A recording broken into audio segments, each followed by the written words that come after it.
Welcome to Artcasters, episode 391.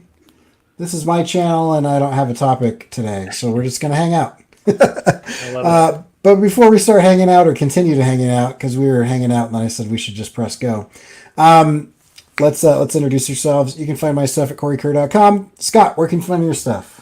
You can find my stuff on my YouTube channel at CircWorks Art Labs on YouTube. I just put out a new video today where I reverse engineer General Mills Monster cereals, and I create an all-new Monster cereal.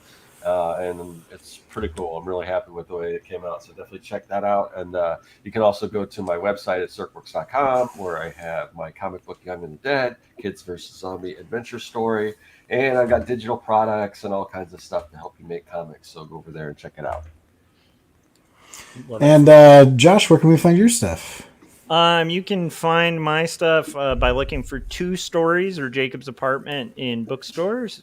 Two Stories is an autobiographical, hand-lettered, hand-inked story that explores themes of meaning and life, and also dressing as Indiana Jones as a kid for an entire year before cosplay was a thing. So check that out. That's Two Stories, and then Jacob's Apartment is a story about two roommates that are complete polar opposites, and through some rough twists and turns in life, find themselves drawn together in both reality and dreams, where their dreams actually start overlapping with reality. And it's like Eternal Sunshine meets of the Spotless Mind meets Ghost World. So check out Jacob's Apartment. And then I'm Joshua Kemble on YouTube. Awesome. And longtime friend of the show and frequent guest, Gary, where can we find your stuff? You can find me on Etsy if you search for my comic, Dinosaurs vs. Marsbots. You can also find me on YouTube under my name, Gary Hodges. And there will be new videos coming soon. I'm on a little bit of a YouTube hiatus right now, but I'm going to be replacing my computer probably next week. And I think that's when I'll go ahead and test. Part of the breaking it in will be streaming again. So That's cool. Love it. That'll be fun. Yeah.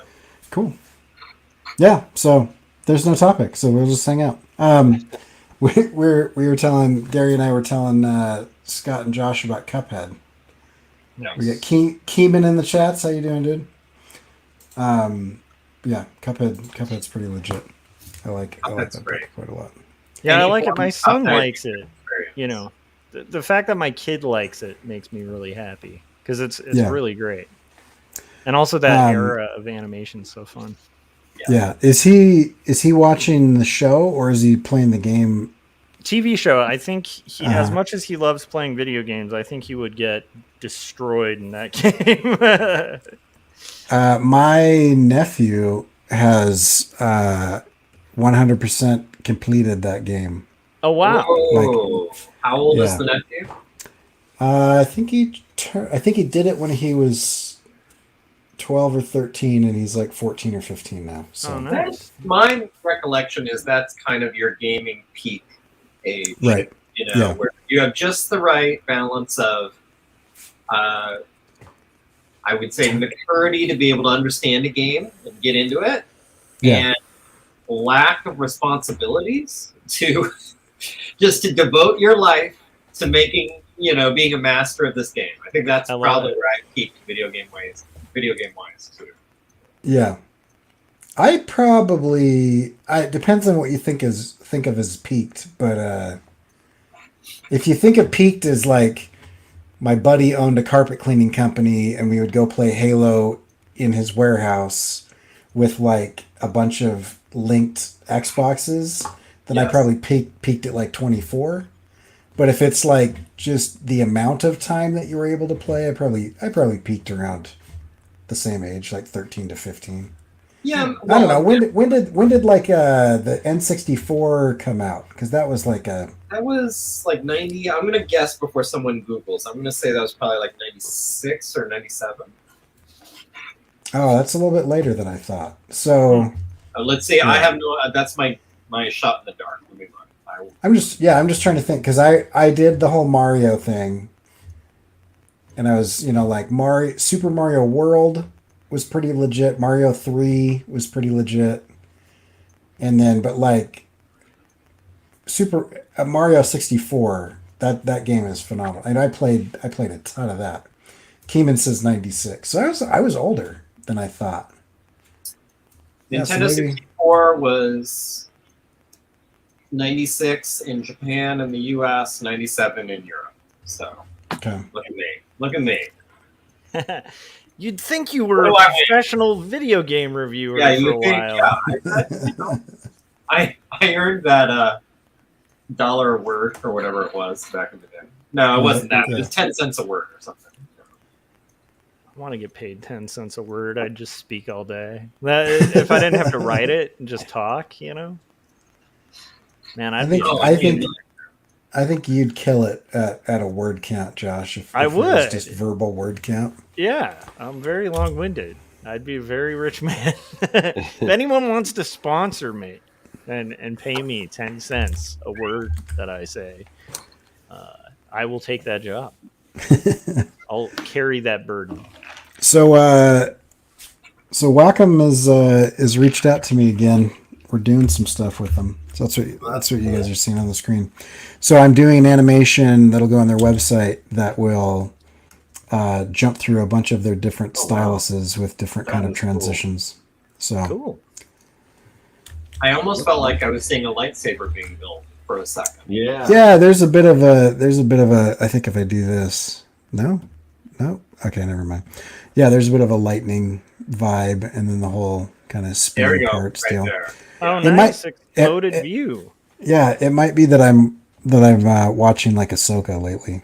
Yeah. You should I definitely finished- throw a kyber crystal in that exploded view. It's a good idea. I've got My Wacom has a kyber crystal. Yeah, let me see. Do I have my whiteboard? Oh yeah, I've got my whiteboard. So I have an idea. I think this is what I'll be doing tonight, where one of the transitions is going to be where is that? Oh, right here. So I'll have it kind of like split into two pieces, and I'll probably have like a kyber crystal glowing thing, and then as each of these art tools like moves into it, it'll get like sucked into both parts, like it's absorbing all of the different art tools. Nice. And then- Keeping it simple as usual, Corey. Yes. Yeah. I'm joking because that's insanely complicated. Was this completely your idea, or did they have any suggestions when you first started? Yeah. So I they pitched some ideas, and I pitched some ideas, and we're kind of doing a combination of a few of the ones that I pitched. So I had another one where it was like, a hand would come on and like draw a Cintiq, and then it would move, or it would draw something on the Cintiq, and then you'd zoom into the drawing, and a hand would come on and draw a Cintiq. So it was like an infinite loop. But that one was proving to be a little bit more complicated than I wanted. Yeah. So this one's pretty straightforward. They wanted to do like some characters, like have some like animated characters kind of running around their website. And so I thought that might be cool to do some yield modernity stuff. But they kind of didn't respond to that idea, so I don't think they liked Okay. that one.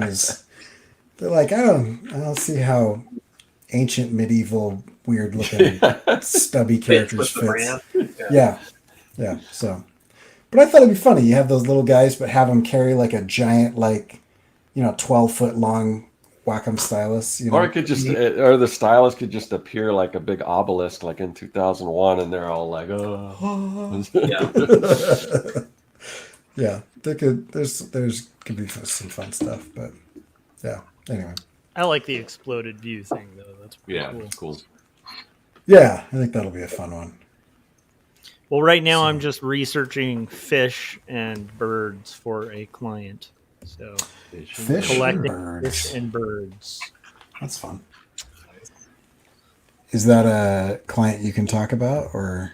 Yeah, it's this clothing and retail space in Germany called Fadenrot, and they've been okay. around for a long time. They're located at the port of Hiddensee, which is like this cute little, like, I don't know if you're well, I was gonna say it's like Shoreline Village in Long Beach, like those little like sea harbor kind of areas, tourist traps, and I've done illustrations for them for years, including their signage, which is all like original illustrations by me and stuff. So, Oh, that's cool.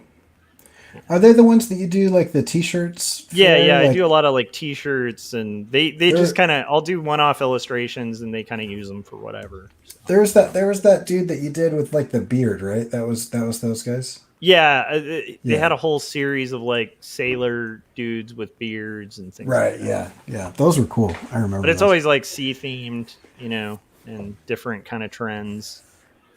Right. But, this one's kind of fun. Well, that's but cool. I have to organize it first before I get to the fun parts.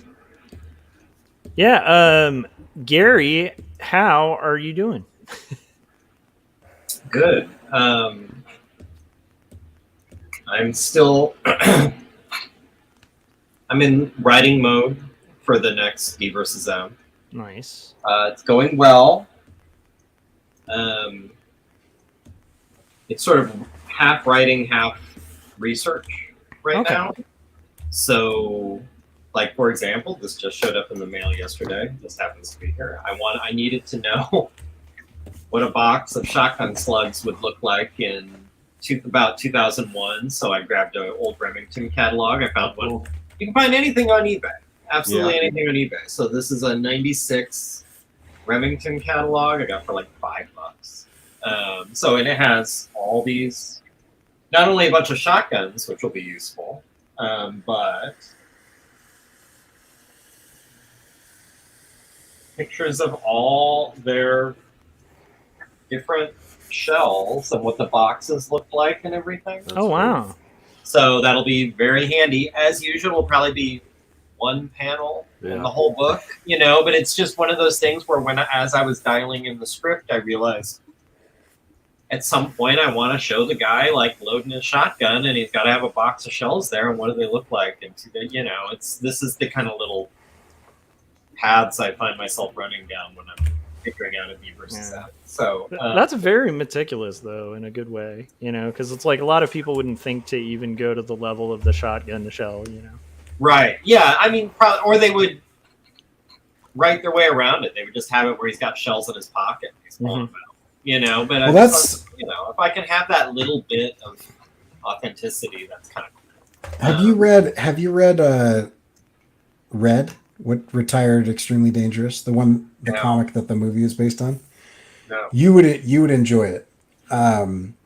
It's like you read it and it doesn't detract from the story, but like the level of knowledge that the artist has of like how guns function. Yeah. It really is like an immersive kind of touch in the art, because the whole story is about how, this guy retires from the CIA, but he's like, an Uber hitman, whatever. And, and they try to retire him. And so it's just him just being like, no, I'm not going to do that. And so, but like every single, like, it's not what you get normally in comics where you get like, a couple muzzle flashes in one panel, it's like you see how he's thinking about how he's shooting as like the slide goes back and the ejector pops up and the thing flips, and it's like, but like the level of accurate detail in that like is super immersive in that book. It's like really good. I'm gonna have to check that out. I'm gonna make a note, because this one especially, all the D versus M's kind of focus on one angle of this top secret war. This is the soldier focused one.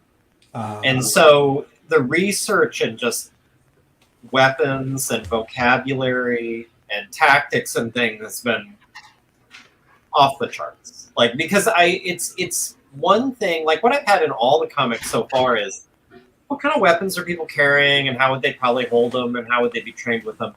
But those are not soldier. Now we're talking about, okay, what if you had like a SEAL Team 6 equivalent in 2001? How did they hold their weapons? What kind of weapons would they want? And then I have this added level of, this doesn't really spoil anything, it's like a special ops team posing as elk hunters.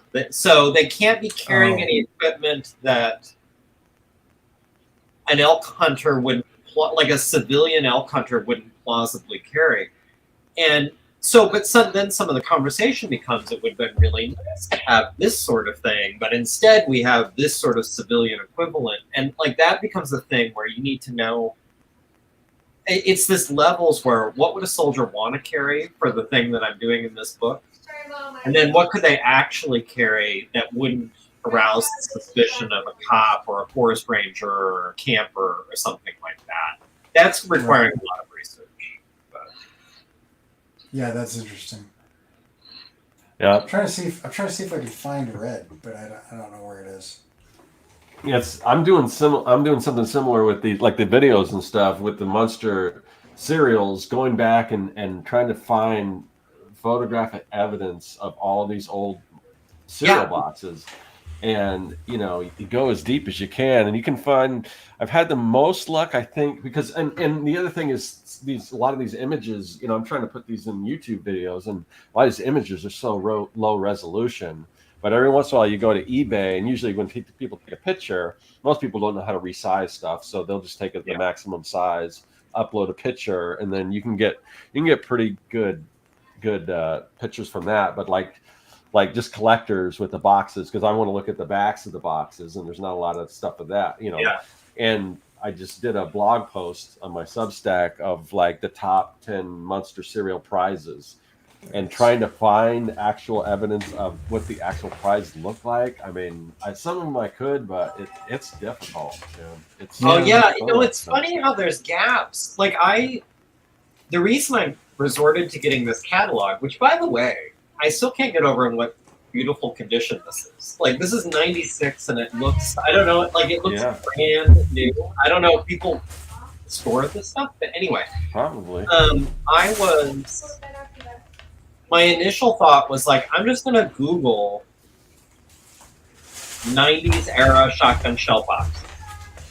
And it was, I thought this will be, I'll be able to find everything I need just from photos. Like on a Google search, and it was crazy how non-specific it was. And then I went to eBay and was like vintage shotgun shell box, and they'll have that listing, but you don't know what year it is. So it's like, well, I don't want, like, what are you considering vintage? What do you think vintage is? Are you saying 5? Are you saying 1974? So finally, it was just sitting there like chewing my lip over it. It's like, well, how do I get at this? It's like, oh, maybe I can find a catalog. So here's a question, Gary, because it's been a long time since I've done anything with firearms, because I changed my philosophy on that. So it's probably not since like late 20s. Yeah. But my memory is the shell packaging doesn't change very often. Now I'm kind of curious, when you've looked at this shotgun shell, has it changed substantially from the same brand to now? Not much. My impression, and I'm sure they're all different, but from like a graphic designer's perspective, you can tell that there's like a legacy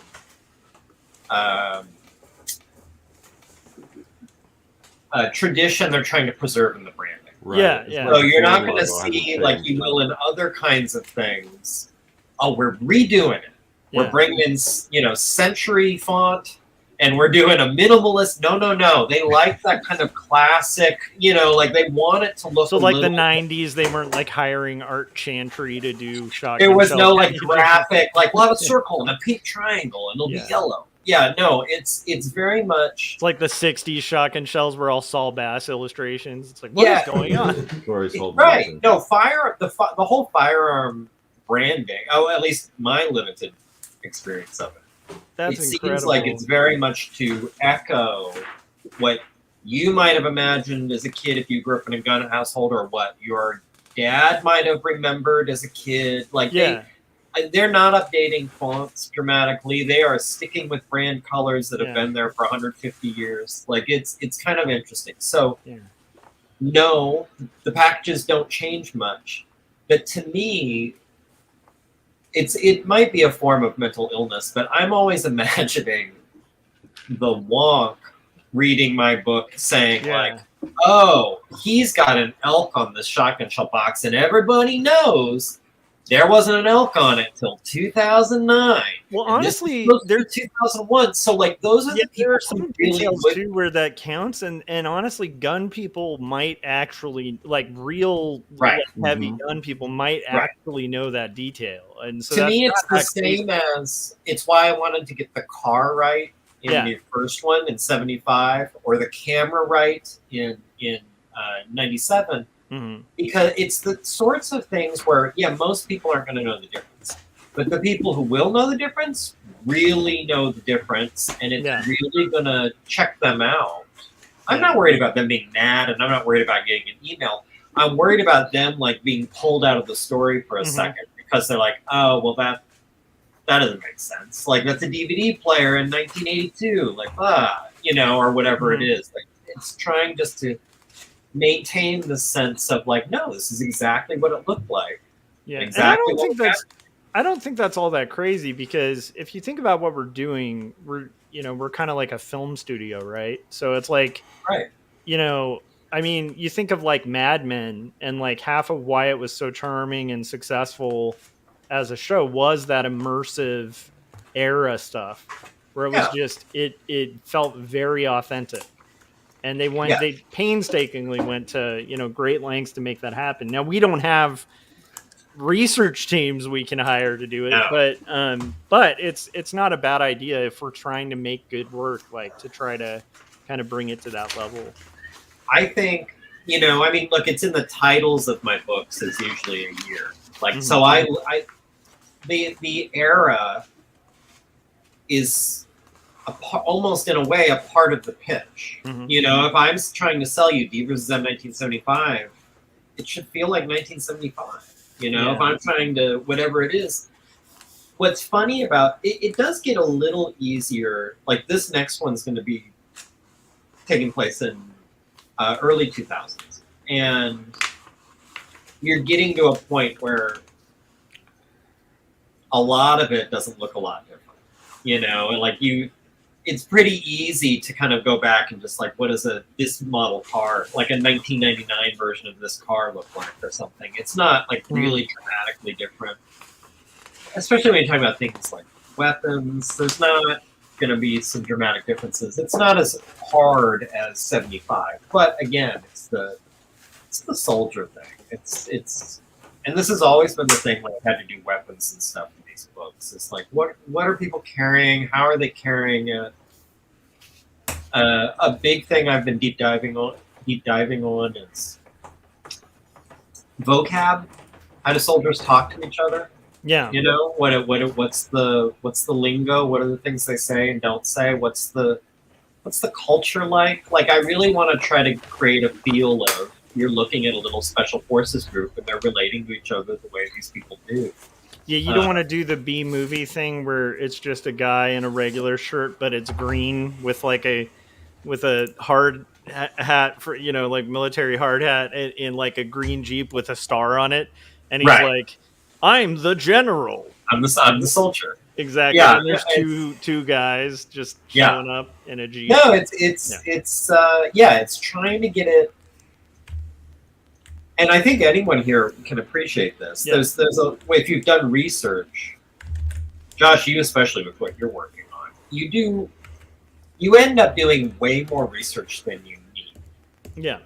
But that's kind of, I think, the only way to do it. You do a bunch, but you don't want to pack every panel with all these weird little things you researched. Yeah. So it's like, it's figuring out like, okay, here's everything. I know everything I need to know to write this.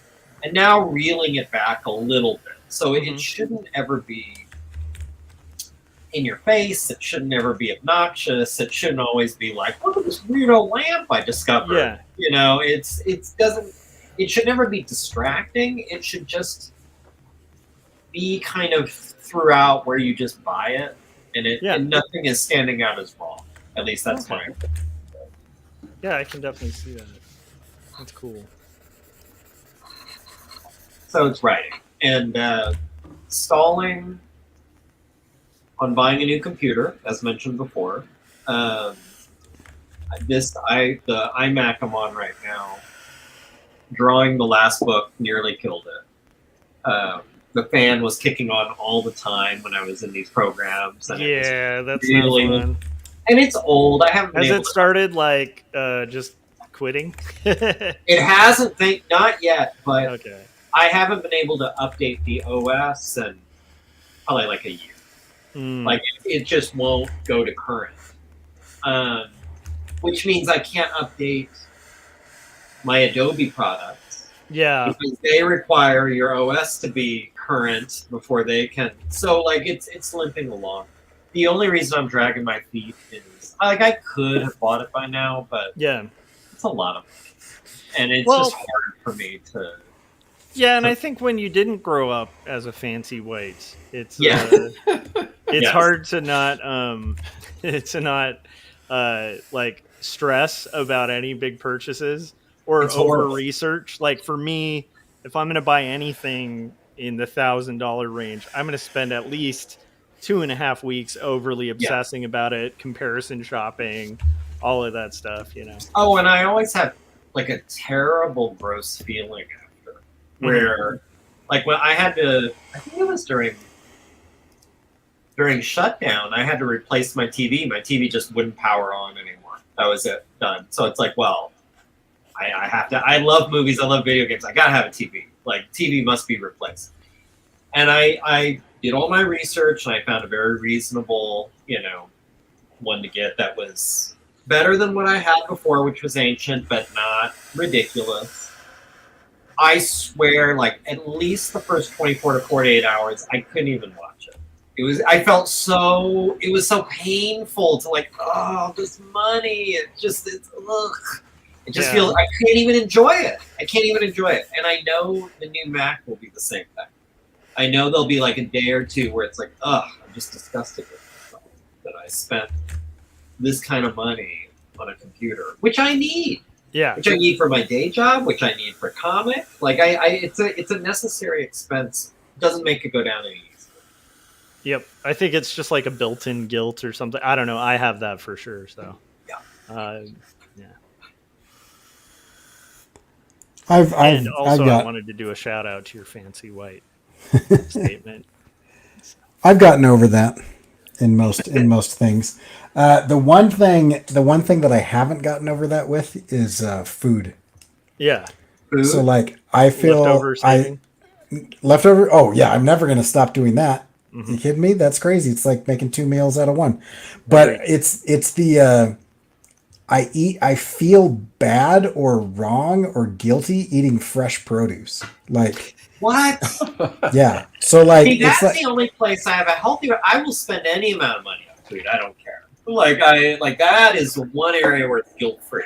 no, I'm like, man, can I have another strawberry? Like strawberries will like go bad in my fridge because I'm like, What? I don't know if I deserve I'm a gonna note strawberry this, today. Corey, so, I'm like, like if starting to you're- like, Yeah, if you're space 'em ever out. being like kind of pretentious, I'll just be like, "Why don't you just eat a bowl of fruit already?" I mean, yeah, right, you know, exactly. might as well just be surrounded by just bowls of Yeah. fresh produce. Well, I mean, Wow. like I'm gonna have growing 2 up, bananas tonight. Look yeah, at well, fancy guy over growing here up, with the like, peach, you know? we had almost no fresh produce, right? Yeah, it was all and then except for the stuff that would like, because we were in the Central Coast, right, and so stuff Yeah. can just kind of grow. So when I was a kid, before we moved to the house that you guys visited, Mhm. we had like strawberries everywhere. But then we like moved, and then we had to like buy them, and so we never did. So Would you say one you had, is like strawberry fields like forever, or just strawberry fields lightly trimming the house. So not forever, unfortunately. Strawberry fields forever. Is that what you said? Yeah. Yeah. Yeah, so Sorry, that's I'm on one. a So I'll roll just here of being smart. You're getting sincere and saying something interesting, and I'm just like snarky comment. Sorry, It is kind of fascinating. but no, Like, I I've never, actually, that's an interesting goal Yeah. where it's like I'll buy whatever, like a new monitor, new tablet, whatever, but like fresh Yeah. fruit feels like an indulgence. yeah. well, I thought people that like drank soda must be like billionaire level independently wealthy because Yeah. that always did feel kind of extravagant to me because Yeah. we never had soda in the house. Rarely, Right. rarely. And if we did, it was like the 1-2 liter, like just one. It was never like Yeah. cans. Like I went like- to friends' houses and they had cans like that they were getting at Price Club or Costco or whatever, just like stacks, pallets. So I have an exception to that because my father was a graphic designer and he was in love with vintage Coca-Cola to the point where he collected Coca-Cola stuff. So, and this is before they like mass produced Coca-Cola collector type stuff. Yeah. So, we had weird things even though we weren't wealthy, but he did have like an original Coke machine from like that's like a 10-cent Coke machine in the house. That's pretty It didn't work though, but he was obsessed with Coca-Cola, so he used to always have the fridge stocked with Coke. But he was also a very unhealthy person, so for drinking so much soda. So yeah, we don't have soda in our house now, but I did grow up with a lot of soda in the house, like which is very strange. That was just one of the things they'd splurge on. Yeah, My parents were fairly, especially given the time. So this would like when I'm thinking about my early childhood, we're talking about late 70s, early 80s. I think given the time, they were fairly ahead of the curve with the healthy thing. There was still a lot of garbage in the house, but like I remember the sweetest cereal they would buy us was like Honey Nut Cheerios. yeah. And, like I always wanted like Cookie Crisp and Fruity Pebbles and like they were like, that's garbage. It's just sugar. Same Which, here. like, now like you wouldn't be so shocked if a parent was like absolutely not. I feel like though all my friends, my impression was like they were all eating garbage cereal and I was eating grape nuts.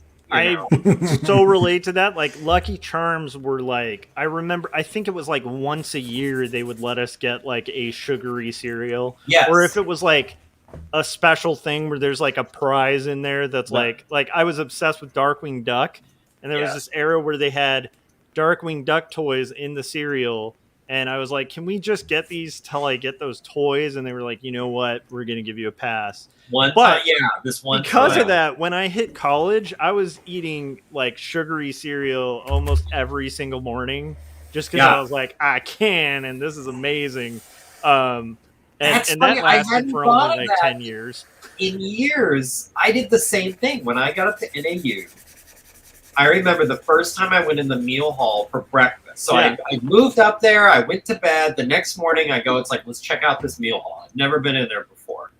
And they have this like suite of cereal dispensers. And it's all like Cocoa Puffs and Fruit Loops and all this like, this is all I'm going to eat. This is amazing. Like this is I mean, this is the best. You know, I had this meal plan. I could have been over getting whatever. And it's like, oh my God, I'm going to go back and get some more kicks. I'll tell you two quick facts about my childhood. We didn't purchase milk. So like cereal was never like a thing until later in life. And if we purchased milk, we would get like 2% and my dad would cut it. So like Wow. So you guys never did any baking or any kind of cooking or I mean so we like when I was a little bit older, like a younger teenager, and my dad was making a little bit more money. Then we had some milk around, but it was like you would use it for like you would never just drink milk. Like drinking milk because you were thirsty was like a level of extravagance that was just crazy. Like I remember one of my friends asking my mom, like, "Hey, Mrs. Kerr, I'm thirsty. Can I get a drink of milk?" And she's like, "You can have some water from the tap. What do you think we are? Like, you're gonna drink milk because you're thirsty?" What do you think? This is the land of milk and honey? Luxury item. Later on we started getting orange juice, like the cheap like gallon orange juice, and my dad would always keep like an empty gallon milk container, and he would pour half of the new orange juice into the milk and then fill both of them up with water. Like we would cut We'd cut Milk the and orange. So there was like a milk. no. orange- Like we'd wash it out. Like we'd wash Oh, out okay. the milk. I was like Okay. a creamsicle drink of No, some no. kind. Yeah, It was I like thought it you was were like saying, milk and orange OJ mix. no. Like we didn't. We wouldn't like. Anything, all right. maybe? Yeah. No, we wouldn't.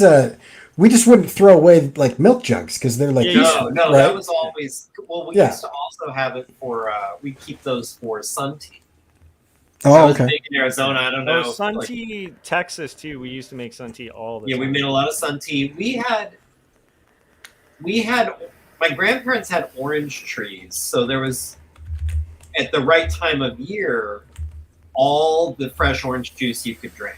Like that was like but in the off times, I don't know, is this even still a thing? Again, this is late 70s, early 80s. It was all orange juice from concentrate. Oh You buy yeah, these and then just like frozen. that big. Yeah, it was. And then you gotta Yeah, mash yeah, it, mash it. You break it, cylinder, it like yeah, twists and then open. water but, it like, down. yeah. Right.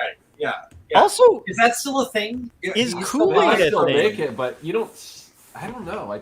yeah, I feel like it's that definitely and not as Kool-Aid, popular.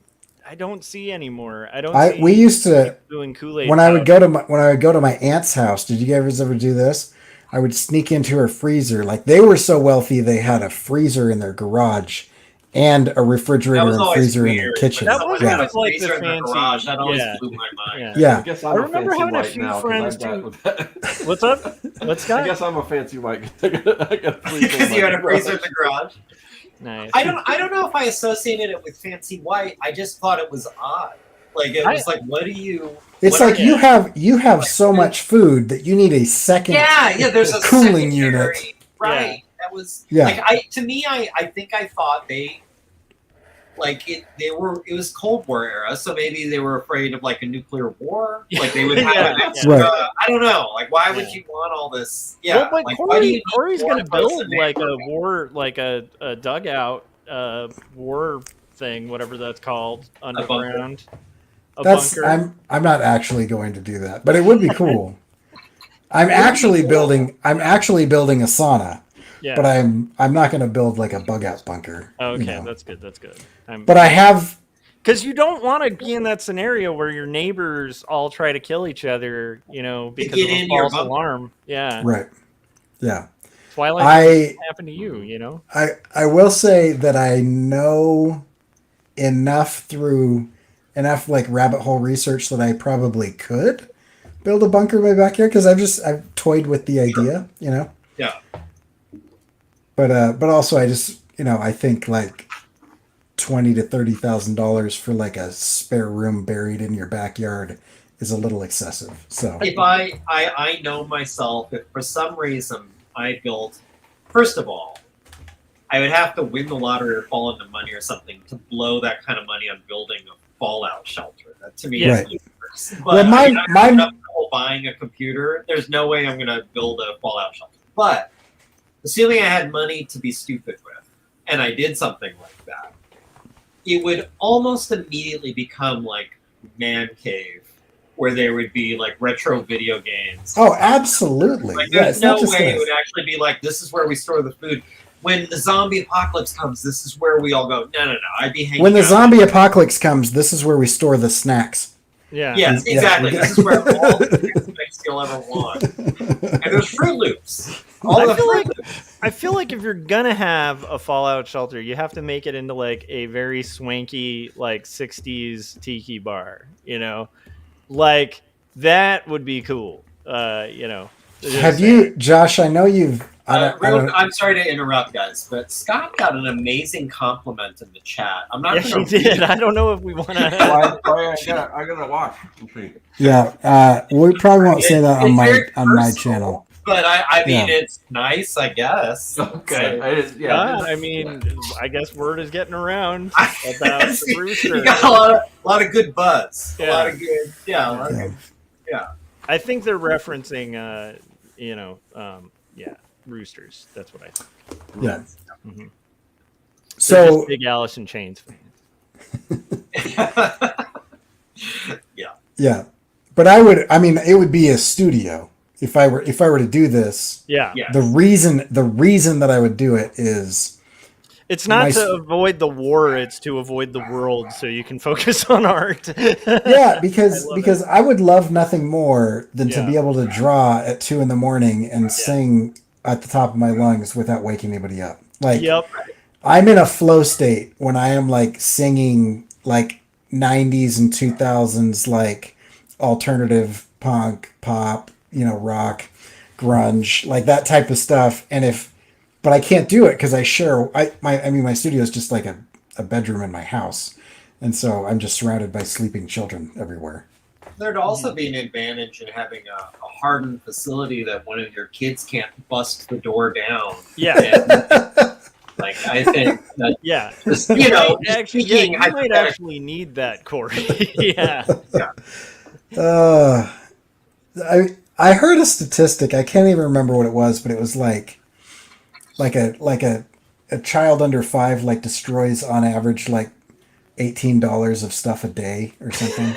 And I always thought, because I had a girl first, I always thought that's crazy. And then now that I have Maddox, and I'm like, oh yeah, that seems accurate. There's that, and then Roz has subverted her gender expectations, and I think she might be more destructive. Not as like physically capable as Maddox, but like she just destroys more things. Like the number of things in my home that are now covered in Sharpie or like green crayon is like crazy. And at this point, graffiti artist in the future, Yeah, I mean, I try to get her always on paper, right, Daddy? Always on paper. Yeah, always on paper. So look around you at the rocking chair and every monitor and TV in the house. That's not paper, Roz. So please stop drawing on it.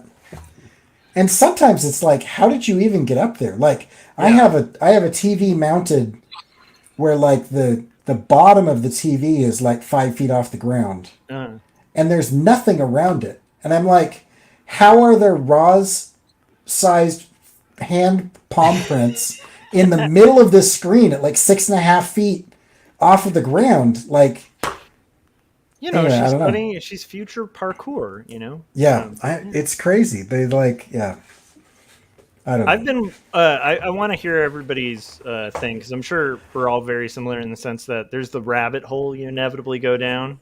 Oh yeah. What I'm curious to hear everybody's latest rabbit hole. Mine currently is watching people scale buildings. There's this group of people who will climb buildings like with no restraints or anything like that. Have you come across the human fly yet? No, not yet. The human fly. I remember the human fly though. Yeah, that was the dude when we were in high school. That was the dude that was doing that. He was the one that would show up on the news a lot. Oh yeah. So I think he's like the French guy, right? Yeah. Mm-hmm. Yeah. So he is still doing it at like an incredibly old age. And then a bunch of these other guys are actually like in a group with him. Like, so he's like mentored these like younger climbers, but it's very strange, very tense and kind of absurd to watch. And I don't understand why it's been so fascinating to watch because it's the stupidest thing in the world.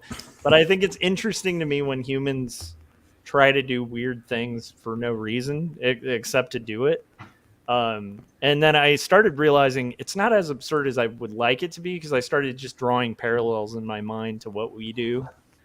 And I was like, yeah, we kind of climb buildings. As someone who's climbed buildings, we don't. No. I'm never worried about dying when I was making a comic. Never was.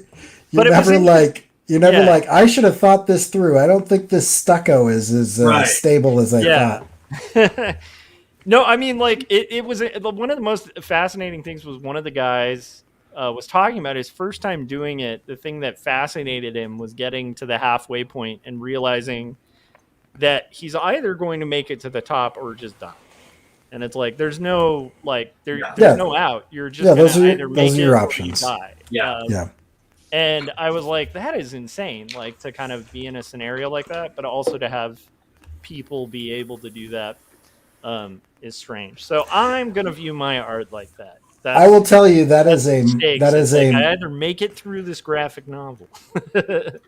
that is a motivating thought to have, where it's like, this particular thing I'm doing right now is either successful or paralyzing or dead. Yeah. Mhm. There's a few things I've done where it's like, I'm going to focus on this particular part because this thing is actually life threatening. Yeah. Mhm. I don't do those as much anymore. Okay. My recent rabbit hole. I feel like this is a book that Gary will have already have read, but Blood in the Machine. The his it just came out. It just came out like a month or two ago, or even more recently, and it's the history of the Luddites. Oh, I listened to an interview about it. That's why I was Yeah. like, that's familiar. Yeah, Okay. he's been doing the rounds. So it's the history of the original industrialists automating the machine, like the machines that they're using to automate away, like cottage industry jobs with like craftsmen that rise up, and it's crazy. Like at one point, I was like kind of on the side of the Luddites until they got to this like really like odd and kind of scary like blood oath pact that they took with each other to like Right. swear each other into the society of General Ned Ludd.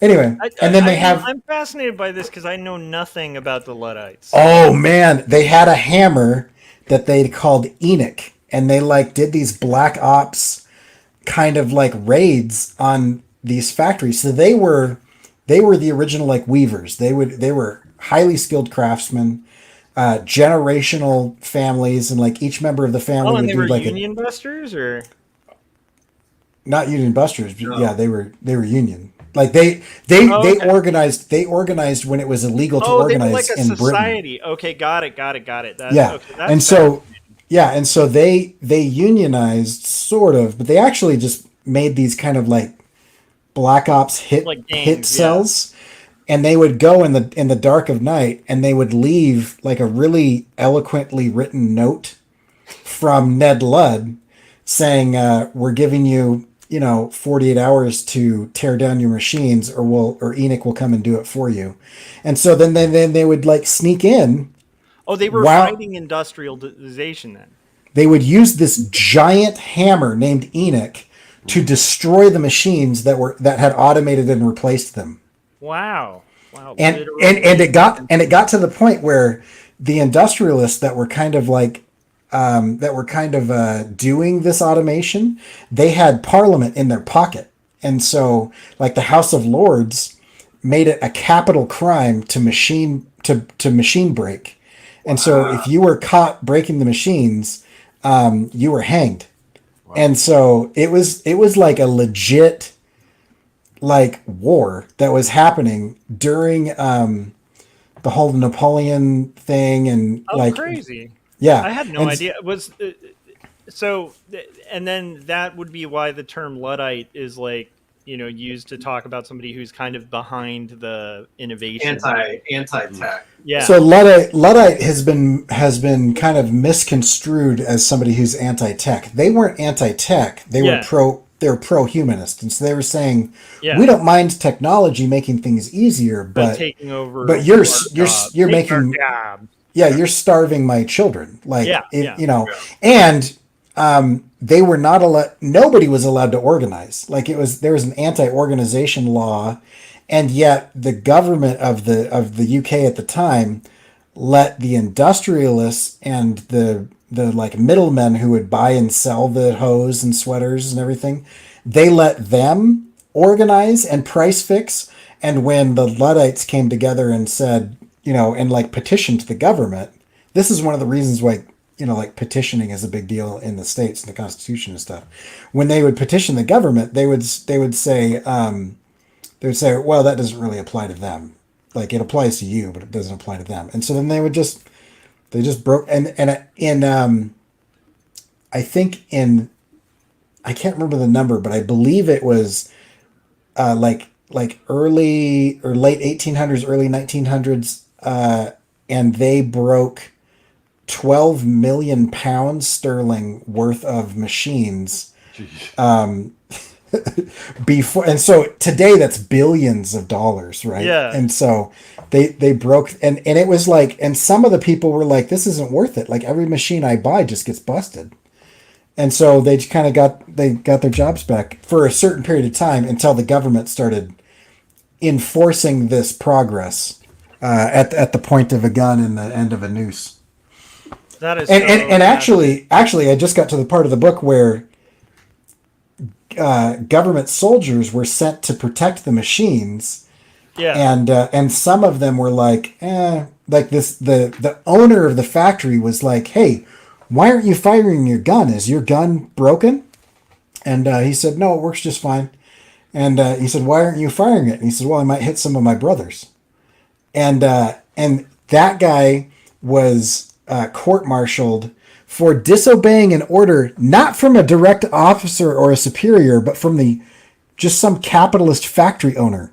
Oh, wow. And he was sentenced to death by 300 lashes. Whoa.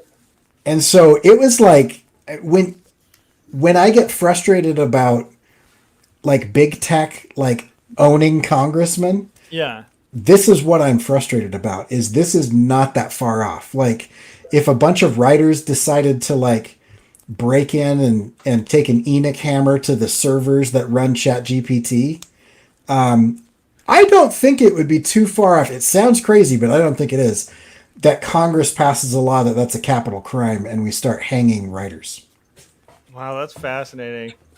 I like that rabbit hole. That's a good one. That'll That's probably an be interesting one. mine too. What about you, Scott? Any recent kind of rabbit holes or interests? Nothing that interesting for me. It's kind of the usual where it's mostly like music trivia, like going back and finding out. Oh, nice. Finding What music trivia? It's mostly like just stuff from the rock era. I watch a lot of Professor Rock. It's a channel on YouTube, and he'll just dive into. He'll pick either a song or an artist and just dive into their stuff and tell the story about whatever that song is, and and then I'll listen to. Sometimes I'll go on a deep dive on like there's so much stuff on Kiss out there that I'll just consume anything on Kiss, but then you get to the point where I know all this stuff. Just because they've had so many different people come and go, and then stuff in the band, and they're just all character. I mean, Gene Simmons is such a just a I don't know what you just basically a whore for selling whatever there is. It's just kind of funny that just so that there's all that personality and stuff, but. Yeah, we've had him on Artcasters. Yeah, I heard. You were I gone. I missed that. Yeah, every time. Yeah, but he was a fascinating gentleman. He was much nicer to us than he was on Fresh Air to Terry Gross. He was much kinder. I'm just muting because I think Jen's home and the dogs are going crazy. That's cool though. The music trivia rabbit hole thing is always fascinating. And then the great thing when you have a band like that, like Kiss or something like that, like you'll go months without, like you're like, oh, okay, I'm caught up, and then like be working on something, and be like, what was that thing about Kiss again? And then you can watch the things again. I just went into the whole Kim Deal leaving the Pixies multiple times drama. Rabbit hole recently too, because that's just super fun to like hear weird music trivia. Gary, what's your recent rabbit hole other than finding shotgun shells? Well, okay, so other than B versus M related research, it's not as interesting as Corey's, but I've been playing. One of the nice things about writing phase is it allows more time to do just normal life things. When you're drawing, like that's all you're doing. But writing, you can kind of, hop around and have a normal life. I've been playing Starfield on the Xbox, and I have a whole, in my watch later, I have like a dozen videos on how different configurations of how to build your own starship. That's like a big thing in Starfield, is building a spaceship that can do different things. So I really kind of gone down that of figuring out like where can I get that engine, where can I get that cockpit, and how big, and all that. Okay, Gary, have you or will you, because it's a little bit of a scary vortex of time. Yeah. Have you touched Tears of the Kingdom? Not yet, but I will, because there isn't a Zelda game I haven't. Like, I'm a huge, long time since the very beginning Legend of Zelda fan. So I love Breath of the Wild. You like, okay, that's what I was going to ask. You like Breath of the Wild, yeah. Yes. So this is like, if you could imagine like a 150% DLC of Breath of the Wild. Right. But it gives you like new abilities and power. It is so like endlessly entertaining. Like, so they give you the power to build things, and then they just have all of this. They have all of these different like zonai parts, and so you've got fans, and you've got controllers, and you've got like, you know, wheels that spin that you can use as gears, and all this different stuff, right? You've got stabilizers that'll work as a gyroscope. And so almost immediately a subreddit opened up full of people treating this as if they were like exploratory engineers, and they have like full documents of like, I have tested this particular part with all of these other parts, and here are the effects, and they've got like rates of speed, and they've got like torque, and so you can go in and there's another ability called auto build where you can save a build that you have, and so like you'll show up to a bunch of like, you know, bokoblins or whatever, right? And then just build a giant like 30 foot tall mech with like laser targeting like cannons and flamethrowers, and then it just goes. Like, I build these little turtles that are about 3 or 4 feet tall that have like a heat seeking or motion seeking like you know, not armor, but arms, and then it just wanders around, and like, so you just like throw 2 or 3 of those in a cave and just try not to get shot. It is, and then you can I have built so many different flying vehicles, because there's a couple things where we figured out how to like hack parts of the, not hack, but it's like a glitch in the game where like there's an elevator, and to make the elevator work, they had to build the elevator out of material that's like kind of a little bit not as affected by gravity, like it's lower gravity, you know, affect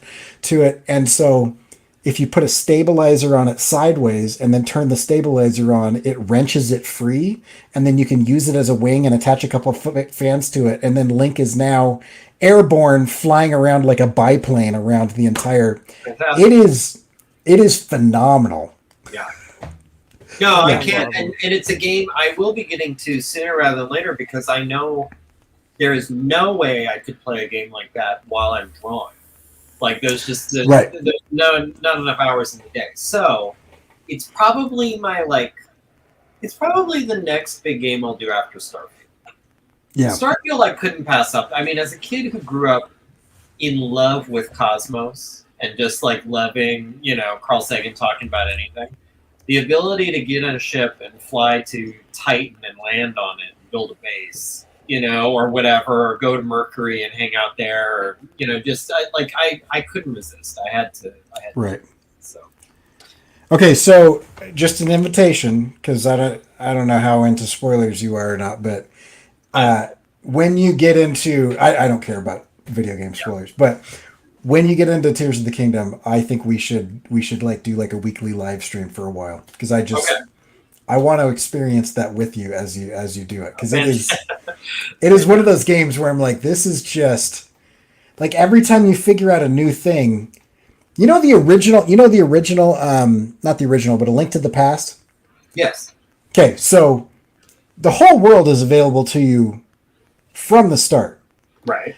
But parts of it, the very first Legend of Zelda was like that. Right, but parts of it are off limits until you get a certain ability or a certain weapon or something. It's like I can see that that's available. I can see it on the map, but I can't get there until I get the hook shot or whatever, right? Right. This is like that, but like open world 3D, and it's Breath of the Wild map, but then they add all of this stuff in the sky and an underworld and an entire map. Like it's like Stranger Things I mean, there's even everything in the depths is the underground. Or the upside down. It's literally like an inverse. So where there's a lake on the top, there's a mountain on the bottom, and vice versa. And where there's a shrine on the top, there's a light root on the bottom. The Legend of Zelda series is my video game true love. And like talking about rabbit holes. There was a period a couple years ago where I was really interested in all the, and that's all completely fan generated. Nintendo's not very helpful in this regard, but all the fan arguments about the proper chronology of all the Zelda games, like which order, really like fans really getting into like, where is Adventure of Link in the chronology, and where is the split take? I mean, it's ridiculous. That's really interesting because, as a fan, I've always just thought it's kind of like a Mad Max situation where they're totally independent and nothing really. It's just. Well, that's I think how Nintendo thinks about it. Well, because they kind of at the beginning of every game they're like, I guess Link's been asleep for 100 years again or something. Whatever. Let's get into the game. Yeah. Right. Yeah. But there's like mega fans, like dysfunctional fans like me, who are like, okay, but seriously though, like, is Link to the Past before or after Legend of Zelda? Where does Ocarina of Time? So we know, like, it's a disease. I had a question for you guys. I didn't want to get into details, but in the spirit of top 5, even though Jim isn't here. Thank goodness. Spoilers, That guy. I just finished Ahsoka.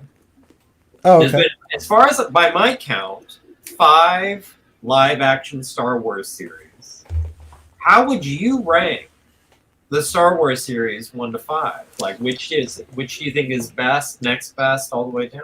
I'm gonna lose all credibility because I've been in like crazy graphic novel production mode, so I have not watched one episode of Ahsoka. Okay, not out of non-interest. Of the ones you've seen, yeah. Let me tell you, Josh. Number one best thing is Book of Boba Fett. This is the best thing that's ever been made. Well, it was fun to catch up, guys. I'm going to agree with Gary's. I'm guessing you're number one. Because Gary raved about this and I did too. Andor is easily number one for me. That's the easiest to say, and not because I think it's the best. That's one thing I want to clarify, because I think that Andor is the best for me. It's right. Of course, we'll do a big disclaimer, just like top 5. Yeah. And this is our personal preference. But for me, why I like it is I like that it's exploring Star Wars in a new way. That's still and exploring like a different area of it and told in a different style of pacing, but also still there's a lot of things I love about it that feel like Star Wars. Like, it's shot on location. It's can I be more the obscure actors? Can I be the uber nerd and say it's doing all that in a new way if you haven't read the books, comics, or watched any of the cartoons? Yeah. But the fact that it's kind of exploring like the political, like the side characters and stuff like that, and the Clone Wars cartoons are a lot of fun. But I feel like it feels like something fresh, and also just the acting and the directing and the plots. I feel like Andor just aced it. I'm gonna go ahead and say Mandalorian for number 2 because I really enjoy Mandalorian. Can we break Mandalorian up into seasons? Because I think the problem. I was thinking the same thing. Yeah, I haven't seen the first season. Season 1 for me was that was just a groundbreaking phenomenon. I mean, that was so good, because a lot of people are like, "Oh my gosh, it's like a Western." But I mean, the original Star Wars prequel was based on because it was based on the source material that caused most of the Westerns to happen in the U.S., right? I mean, it was based on Akira Kurosawa's thing, and the best Westerns were based on Akira Kurosawa's stuff. Yeah. But it was just so freaking good. Yeah. Like that was. I agree with Andor. I think Andor was good. I think the Book of Boba Fett might be. Are we going in order from like 1 to?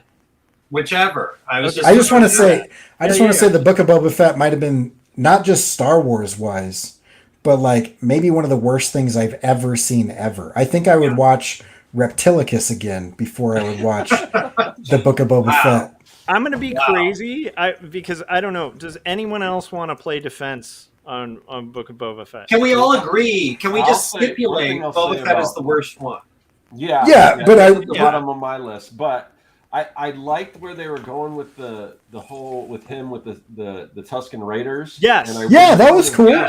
Because to me, once they introduced Mandalorian, it kind of negated everything about Boba Fett because I mean it just kind of elevated it, and then why try to recreate what they were doing so much better with that? So I thought going in a different direction with him with the Tusken Raiders.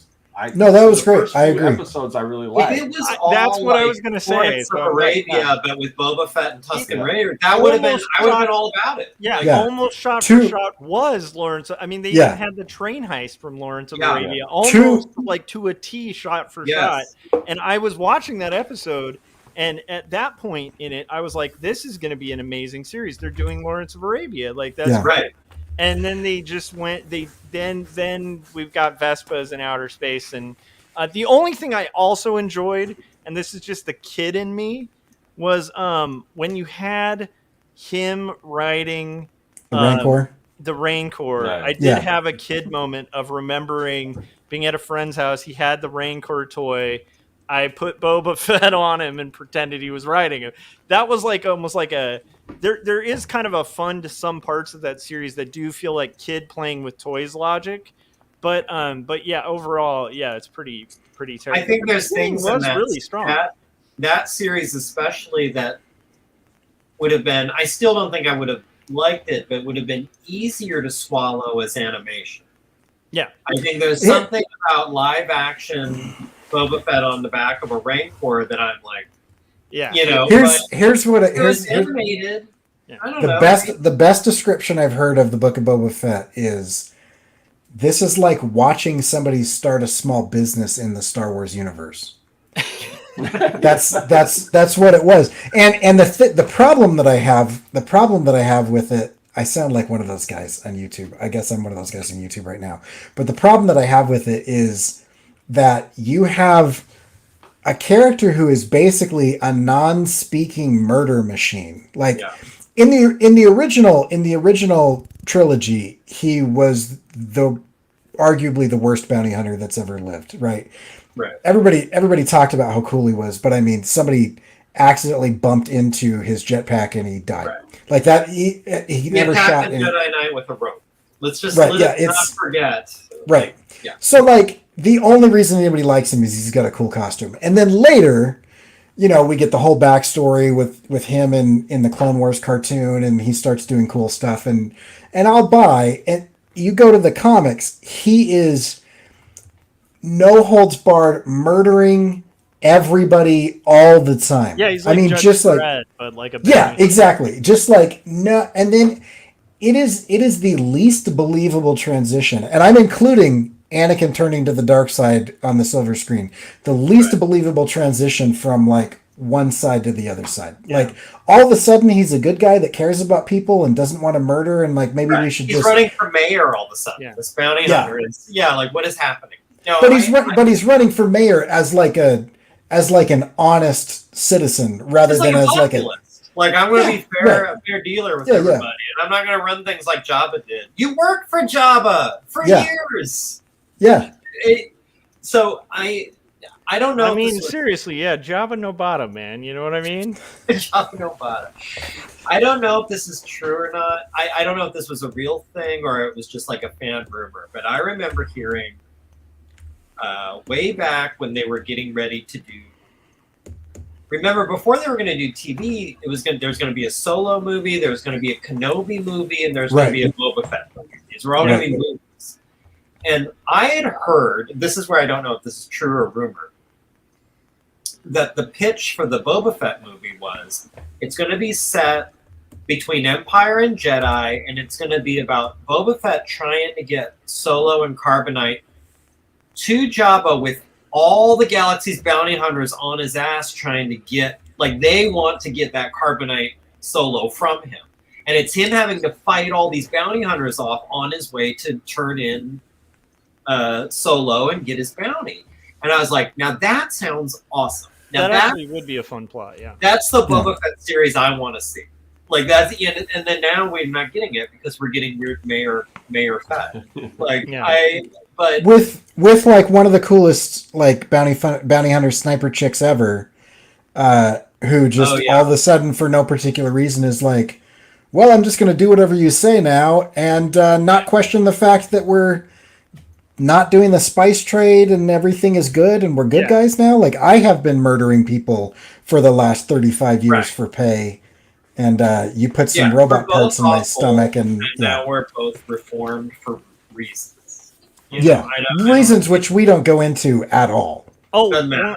One other thing, just trying to give it as much credit as I could. I did enjoy seeing Cad Bane appear in a live action. That was kind of fun. That was cool. Yeah, the thing I thought that was cool. That was really cool. Yeah. My problem with that is if you didn't watch the cartoon. Yeah. Because I was just talking to a buddy of mine who hasn't seen any of the cartoons, and he's like, "That blue guy was freaking rad." What is that about? And then all of a sudden he's dead, and it was kind of like Darth Maul. Yeah. Before they brought him back in the comics and the cartoon, it's like that's the coolest looking villain I've ever seen in my life. And then 35 minutes later, they cut him in half, and that's it. And you're like, "Oh, okay."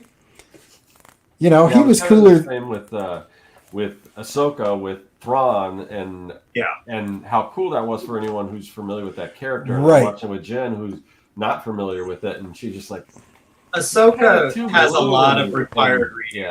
You know, and I am, you know, on record saying like I don't give a shit about Clone Wars, and I didn't care about Rebels, and I saw more of Rebels than Clone Wars, but I didn't really care for any of the Star Wars animation except for the Tartakovsky, that which I adore. But that's such great CG Star Wars animation. It never did anything for me. But I know enough about it where I wasn't completely lost in Ahsoka. That said, I feel bad for anyone who's never watched a Star Wars animated show jumping in on Ahsoka. Yeah, like you will be 100% lost. Okay, so have you watched all of Clone Wars? I have not watched all. I've seen some Clone Wars. I've seen all of Rebels. Okay, can we talk about Zero Bad Batch? I don't care about clones. Does anybody care if we like spoil what happened? Okay, so those of you that haven't made it all the way through Clone Wars, I'm kind of curious. Did Baylan standing next to the statue, did that totally fall flat? Did that mean anything at all? I had no idea. All I could think about was Lord of the Rings, like in that with like when they go down that river and you have the two. Right, yeah. That meant nothing to me, so I didn't know what that was. Oh, okay. Because that's the Mortis gods. Okay. Yeah. So. Yeah. So right, yeah. You remember the father, the son, and the daughter, the Mortis gods. That was a really weird plot line. It was interesting, but it was super a weird. Plot line. Yeah, and they were trying to get Anakin to replace the father to balance the Force. Well, all three Mortis gods are in stone there, and the daughter, who represents the light side, her statue had been beheaded on this planet that was ruled by Dathomirian Night Sisters, who are Darksiders. But the owl, which is her kind of like, yeah. So the owl kind of even after she was killed in the Clone Wars, and so maybe she's not dead now or something. The owl followed around Ahsoka for a while through that, and then shows up in the show. But the thing that sucks about this is the actor who played Baylan died. Dead. Yeah. They'll have to recast. They have to. Yeah. Yeah, because I mean the way it ended. I mean, I don't want to. Has everyone watched the whole thing? Do they care about spoilers? I don't know. I haven't watched. I mean, you haven't even started it. Yeah, it's. Oh, okay. Suffice it to say, you could glean this much: the character he's playing didn't die in the show, so it's kind of like, okay, well, they'll have to recast, I guess, because I don't know what they'll do. Yeah, and yeah. Well, I don't want to spoil it for anybody, but yeah, that I would say Ahsoka. For me, the last couple episodes were good and promising and massively disappointing because of the lack of payoffs for most of the storylines that they set up. Yeah. And then the first 2 to 4 episodes were like brutally slow. Like a lot of these series, a lot of the series where they're like, we come out. I feel like Netflix's Daredevil came out and they were like, we're going to do the hardest hitting superhero thing that you've seen on TV. We're going to do it in 13 episodes. It's going to blow your mind. You guys are going to be talking about forever. And then ever since then, everybody's like, we got to go 13 episodes, or whatever. And we got to do, and it's like, what if your story is 4 episodes long or 6 episodes long? And I feel like the Ahsoka story could have been 3 shorter episodes. Like, yeah, I was gonna suggest 2, and it's not that it's specific episodes, but you could have condensed a lot of that's happening in those first 4 episodes, I would say. And then like I feel like there's like Dave Filoni is a phenomenal storyteller, and I'm not sure what happened because sometimes he really nails it, and sometimes you're like, it's not that hard to set things up and knock them down. Like he has a setup where it's like, and I'll say this so it doesn't give any spoilers, but he has a setup where 2 characters have a massive falling out that everybody keeps referring to, and you have no idea what happened. Yes. And then instead of having those 2 characters have a conversation or conflict or fight or argument or reminisce about that thing, it's literally some other character that wasn't involved, and a droid just says, oh yeah, this is what happened. And it's just like exposition dump from this droid to this uninterested party. And you're like, that's the payoff for this conflict B story that ran the entire series? At least in this series, because again, I've seen all told maybe a half dozen Clone Wars episodes in my life, and mostly otherwise have read summaries just so I can understand what the hell is going on. Okay, did any of them involve Night Sisters? Yes. So I understood what a Night Sister was, but that's another good example of like, if you haven't watched Clone Wars and maybe Rebels as well, like this is all going to be baffling. Like you're not gonna. But anyway, I can't. Maybe there are better examples in the Clone Wars. My impression from Ahsoka and my experience of Filoni from Mandalorian and like the other things he's dabbled in. Yeah. He's a little bit like his mentor, George Lucas, where when it really gets down to the human characters connecting in a dramatic, interesting, emotional way, he's kind of fumbling around with it. And the example I'll give, avoiding spoilers, there's a very important built-up reunion in Ahsoka that is absolutely empty of anything you'd expect from a giant reunion of characters that haven't seen each other in forever. In 10 years. It's weirdly empty and creepy and strange. Like I love. Well, this is how George Lucas would do it. Like, I absolutely love Dave Filoni. I will say that to start off. But you're also talking about a man who, unironically, wears like a black cowboy hat and a jean jacket with a giant wolf embroidered on the back. Right. Like I think his level of human connection comes through 100% in the way that he does that, because there is kind of a, and I don't mean like this. I want to be very clear about what I'm saying. I see him as similar to Joss Whedon in that regard. Not in the way that Joss Whedon, I think, is sort of a terrible person. Like that, not that way. Right. But I think his idea, when you like the way he'll write relationships, the way he'll write interactions, to me reads as, and I'm sorry if this is pretentious down there, very adolescent. Like there is something kind of unsophisticated about the way he writes someone's emotional life and what kind of connections they have with other people. It's very simplistic and a little, I don't know, I just want to say childish. And I think that like in Ahsoka you kind of see it. Like I think you see it with like Ahsoka herself ostensibly being the kind of wise Jedi figure who just seems a little still and wooden and boring most of the time. Because I Okay. don't think he knows how to write complicated and wise. So he just has her sitting there with her arms folded in a smirk. And like this is supposed to read as she's very wise and above it all, but it comes off as just odd. Or like she has the same. I've heard the theory with her, because in the cartoon, which she also wrote quite often, she's bombastic, flamboyant, all over the place. Right, and she's a little bit like that in Rebels, but has kind of matured and tempered a little bit. Maybe, She's mellowing, right? The best description I've got with this is she is Gandalf the Grey transitioning to Gandalf the White. Sure. And But you Gandalf even the White still had a kind of a old man winky fun to him. but not as much. Not as much. It was muted. Yeah. But Sorry, nobody clipped that quote out of context. old man winky fun to him? I don't know. That's Paul Pate's name. Old man Winky Fun. No, I think, well, and also I'm the other teasing example I'd Paul. say is Sabine. Sabine to me comes off like a sullen teenager. And how old is this woman supposed to be in Ahsoka? I mean, but I think that's kind of how he writes people. Well, yeah, So, I mean, but she is. What is she? At most, early 20s. I would think at youngest early 20s. Because how old was she in Rebels? I don't know, but I took her for 15. Right. So this is 10 years later.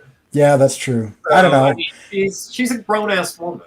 I know a lot of 22 to 23-year-olds, and they're not They can be. significantly That's mature. I- Yeah, I was like, I but just myself want at to go on record. 22, I wouldn't want to meet. I was Ahsoka is- not a mature person.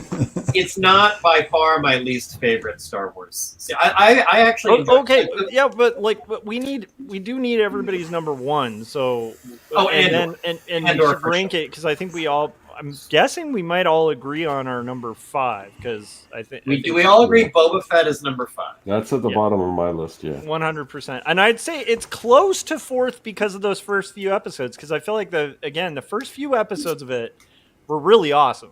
Like Yes, but solid not as good as my episode. number 4. So so now where are we on number 1? Josh, you're right. I think it's Andor. You think it's Andor. What about you guys?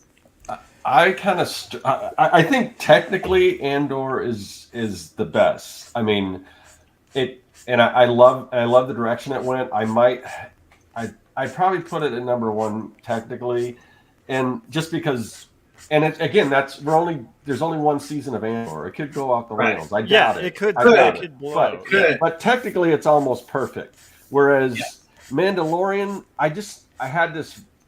For the first season, I just had this feeling like this is just awesome, like Star Wars. It's Yes. it's because it's got a different feeling to it. It doesn't feel as much as Star Wars. I love that it's set in the Star Wars universe. Yes. But you don't see there's not really any aliens. But that's not to take away from. I want them to do more stuff like that. I want them to explore different areas in Star Wars. So I'd probably still keep it at number 1. But I had so much fun with like the first season of Mandalorian, more fun than I did probably with Andor. 100% agree with you on that. So I guess I'd put Andor 1 and then Mandalorian 2, but Nice. it's kind of It's tough. again, you only have the 1 season versus 3. If I was only to judge the 1 season of Mandalorian off of the 1 season of Andor, I might put Mandalorian first. So I don't know. There's a little if not, especially that 3rd season of Mando. Which I have not watched the yet. 3rd season out, it's a really heavy hitter. Like it's not bad. I mean, the 1st season for sure is great. Yeah. But the 2nd season's all right. Yeah. I enjoyed the 2nd season. I like the so far. I haven't seen the 3rd season, so I have that perspective on it.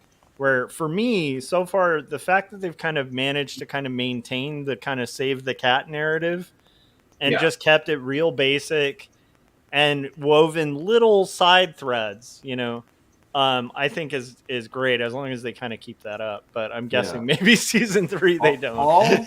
To me, all of these shows, there's things in them, and I could say that for basically almost any Star Wars movie. Yeah. there's things in it I really, really like. Yeah. But the only one that I think that is just from start to finish is like perfect is probably Andor. Well, You know? it's hard to beat Andor, and I want to hear Corey's too, but it's just the craft of it Yeah. where there's no waste. Right, exactly. Like every thread is tied. It felt like watching, The Wire, or like a show that's like really crafted and brilliantly written, but still honors Star Wars, so it's not getting super pretentious. But it's just the fact that the writers really knew the craft. Like you can tell they knew exactly what they were setting up, because by the time it gets to the payoff, it is the best payoff I've felt in Star Wars since probably watching Empire. No, it's a cliche, but I still maintain. I mean, I'm looking at my list of 5. It's the only one of these Star Wars live action series that, to me, feels like it's for adults. Yeah. Where like all the others, like adults can enjoy them, but like also kids really will too. Now, whereas Andor, I feel like some kids would be really bored. Oh yeah, with Andor, I think some adults would be bored with it. Yeah. Lots of adults have been. I see them in the comment sections. So yeah. What about Corey? Corey, what's your number 1? It's probably a tie between Grogu and Dust Bunnies and the Lego Holiday Special, or Summer Vacation, where Palpatine and Darth Vader go to the beach. Wow. There's a lot of really bad stuff that has come out. Oh, yeah. I have the special, guys. That counts as a TV show. Oh yeah. That is live action. That's true. That is worse than Boba Fett. I will. I might argue that Obi-Wan was a contender for worst. I would. It's agree. Close. Yeah. It's close. I don't know. We might all have the same. I'd put Obi-Wan. Yeah. Well, I have a real problem. I'm at a disadvantage because I can't put Ahsoka in there, so I don't know. I know would either be 3 or 4 because. Anyhow, go ahead, Corey. No, I have a real problem choosing my favorite anything. Like I bristle at the idea of like committing to something like that. So yeah. Well, again, I enjoyed list, it's always just at the moment. If you had to rewatch one of these series, yeah, starting tonight, all the way through, which would you be most excited to do that for? Just the live action ones? Yes. Mm-hmm. Are we including the behind the scenes stuff? Because I would rewatch and have rewatched the galleries making the of actual this. shows, the actual art, the actual. There's 5 shows to pick from. Okay, what are the 5? What are the 5 shows? You've got it. These are the Ahsoka. 5 I've got: Andor, Ahsoka, Mandalorian, Kenobi, and Boba Fett. Yeah. Man, so many of those are so bad. So I can't. I cannot weigh in on 3 or 4. I will tell you that because again, I haven't seen Ahsoka, so I don't know. I'm guessing Ahsoka is not going to be as good as Mando season 1. That's just my guess. But I will tell you the things I liked about Obi-Wan. It's like 95% Ewan McGregor's acting. I think that Ewan McGregor carries that show. And I actually am so impressed with his performance that I actually enjoyed it.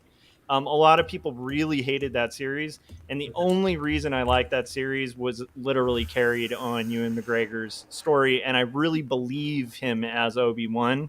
I love his acting. I love his subtlety.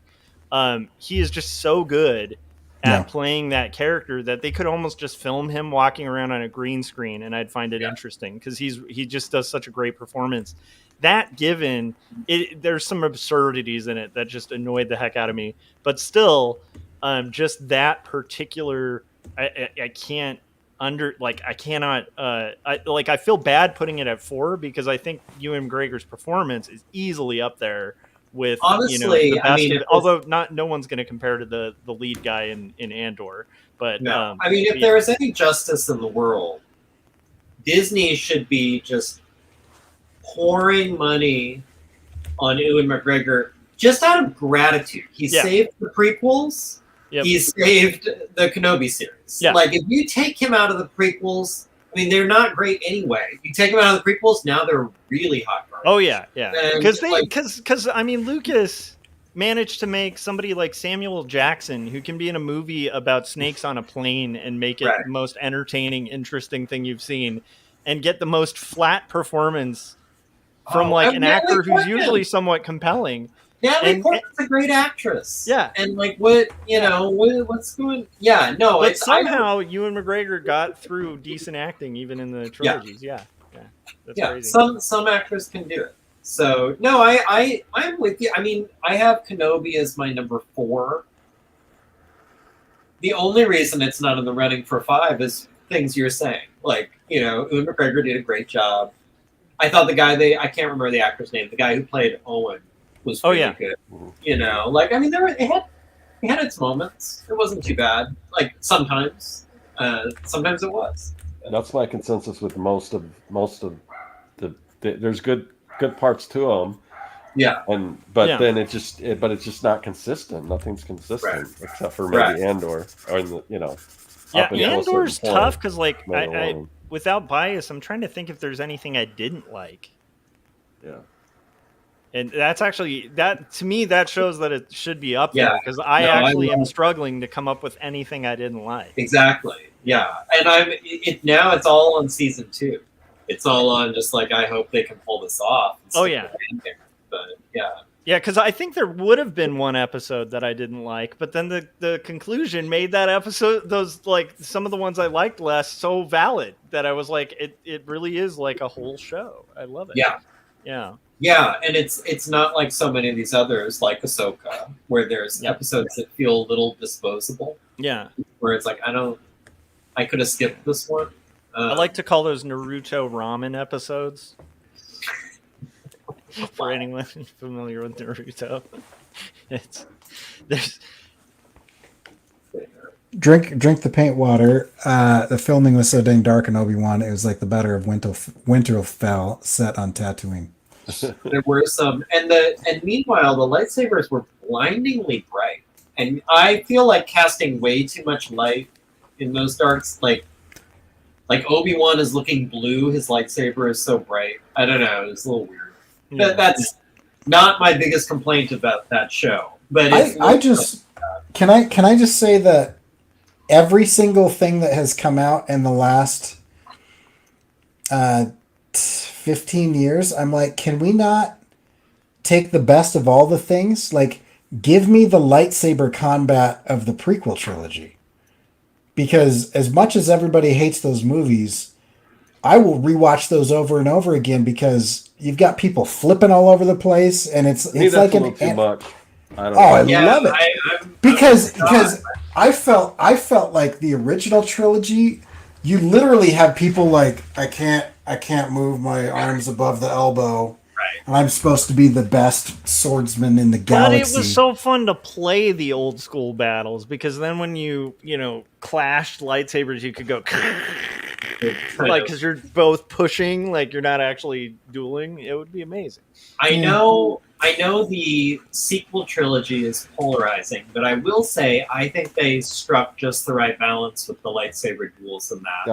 I would agree to that. Yeah. A little more agile. Yeah. It still had that kind of weight of the classic where you felt like these things were powerful and like you kind of had to hang on to them a little bit. Like I thought they got it just right.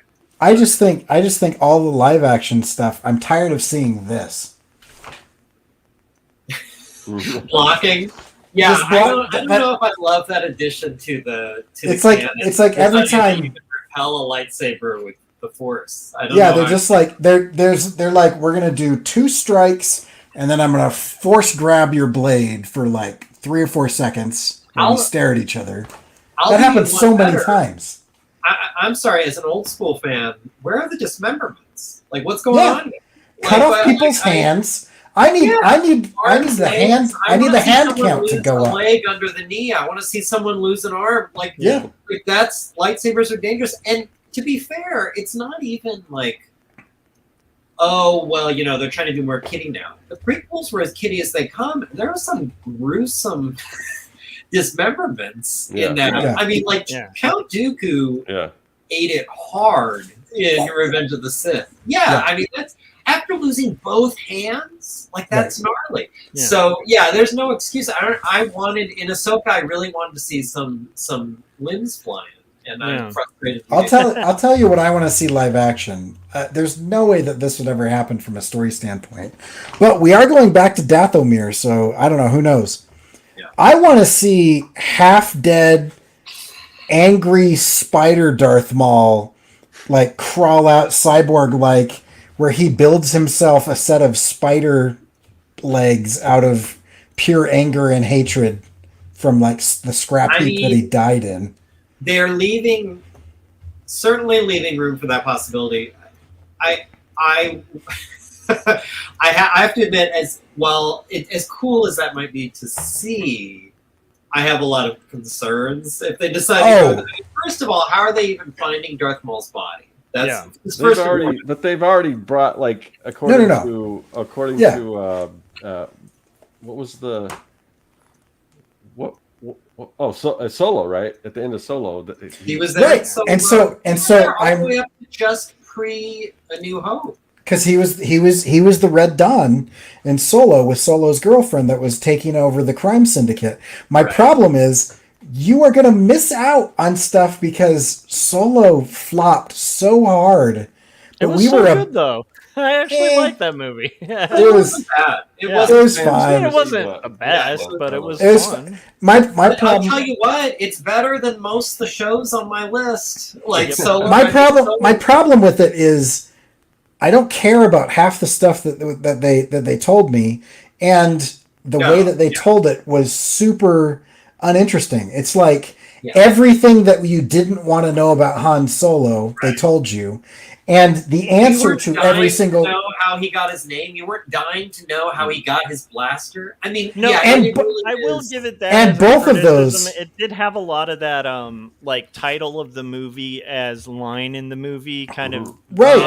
But literally... Hold on. Literally... that way, Solo? Hey, we should name you Solo. Like, that kind of writing. Okay, but hold on. Wait. I want to make this point. So... Every single time that happened, it was literally just some dude giving it to him. Yes. It wasn't a character arc. It wasn't a building experience. It wasn't anything. It was just like, here, I'm going to hand you this gun. Your name is Solo. Every single time, it was just some other random character, totally inconsequential thing. But here's the thing. If you can get into... Savage Opress, like Darth Maul's yellow brother, and taking over the crime syndicate, which they're kind of hinting at because they were the ones that overthrew Mandalore and then got Death Watch, which is what Din Djarin was raised in as Children of the Watch, right? He was raised as kind of a fraction offshoot of Death Watch. That's the entire like Darth Maul arc. That's when he goes in and he like gathers all of the crime syndicate together. It's to overthrow and rule Mandalore with, Death Watch and Obi-Wan and whatever. They've like approached that so many different ways and not done it in live action. It would be sick because that's at least a flashback, because Ahsoka is the one who came back and freed Obi-Wan, like by beating Savage Opress and Darth Maul, and then they get kicked out and then Palpatine shows up, and there's like a 3-way fight that is one of the coolest fights that's ever been put on the screen. Right. And I just want a nod to that, like just show me something. Give me some Darth Maul robot legs, like, because I don't care about Sabine throwing a hissy fit and getting her feelings hurt because Ahsoka said mean words to her or whatever. But I do care about the reason, which is like her entire planet was glassed by the Imperials, and prior to that it was overthrown by like the coolest looking villain that's ever walked the face of the planet. And then there's so much with Plagueis and the Emperor and Darth Maul and Dooku and Asajj Ventress that you could get into, and it would be so much more interesting because those are some rich characters. And then we just get like, she's going to try to move a cup on the table. She's not moving the cup on the table, but she's going to try to move it. and then no payoff. Just no payoff with that at all. That's what we get for like an episode. Yeah. I watched 45 minutes of her not using the Force instead of like, well, let's go take on Asajj Ventress again. Arguably the person who probably turned Anakin more than Palpatine did. Well, I wouldn't put anything off the table considering how they've queued everything up at the end of this season. And my understanding is, now I don't know if they'll let him do this. And as a old school kind of traditionalist Star Wars fan, I kind of hope they don't, because it sounds cuckoo bananas to me. But the story is that he wants to do a movie that's going to tie all these Star Wars threads together, like Mandalorian and Ahsoka, and like he's gonna weave this all together. Like the MCU or something. Yeah, exactly. And that's why, to me, that's what I mean. Like, as a traditionalist, kind of old school Star Wars fan, it's like, this sounds ridiculous to me. But if that's the direction he's going, why wouldn't you bring back Ventress? Why wouldn't you bring back? You might as well if you're going to do all. Well, Ventress is arguably the reason that Ahsoka is not a Jedi. Okay, but okay. Are we undermining? Like, what does death mean in Star Wars? I was gonna say one of my nothing. It means nothing. It's the same as any. So one of my pet peeves about any long-running property, particularly action and sci-fi properties, is the whole Lazarus Pit BS or whatever the excuse, or if you're doing Jurassic Park, it's like the sequel, you're like, they performed miracles and this character's back. And it's like, but I saw them get eaten by a dinosaur. Like, what do you mean the doctors perform miracles? Okay, what? How many... And this isn't a rhetorical question. Yeah. How many times will we accept Darth Maul being killed and brought back again? Like, what is too many times? When is it? Well, I don't. Black Knight and Holy Grail. Like, how? It's getting ridiculous. You wouldn't have to bring him back, because the live action Disney Star Wars has introduced flashbacks. They never did flashbacks before Disney, and now they do flashbacks all the time. And so you could tie it in, because Darth Maul, Savage Opress, Asajj Ventress are huge characters in why Ahsoka is the way that she is, and why she's not a Jedi, and why she is scared to turn to the dark side because she watched her master do it. And she went hard in the paint with some of that, bordering dark side with the way that she fought. In those types of things. And so you could easily do that without doing a Lazarus Pit. And one of the things that I find really interesting is that it's only Darksiders that are trying to cheat death. It's only those, the Lightsiders, they accept it when it comes. I mean, as lame, you guys are going to hate me for this, but I don't really like the original as much as I do the cartoons. But as lame as it is to watch like an empty cloak fall to the ground, like that was an acceptance of, I'm just moving on to the next stage. Right. Whereas the Darksiders are like, I will do everything I possibly can to not move on. I will turn myself into arguably the most hated species in the universe, which is, droids. I'm going to be a cyborg at this point in time before I allow myself to die. Right. Or a big, I don't know what you would call Palpatine at that point, where he was just like the end of a large arm. Like it was just a giant... Like connected to tubes. It was just, he's going to do that except rather than become one with the Force, or whatever. So can I say this one thing that I really liked about Andor that I think differentiates it from these things, and I hope there's more of this to come from Star Wars, because I like the stuff that's playing with like the legacy stuff and giving like heads up to and nods and winks to characters we've seen. or connections to characters we've seen, or like guest spots with like, oh, it's Luke. That was actually cool to see Luke in Mandalorian. As a longtime fan, it was cool to see Luke.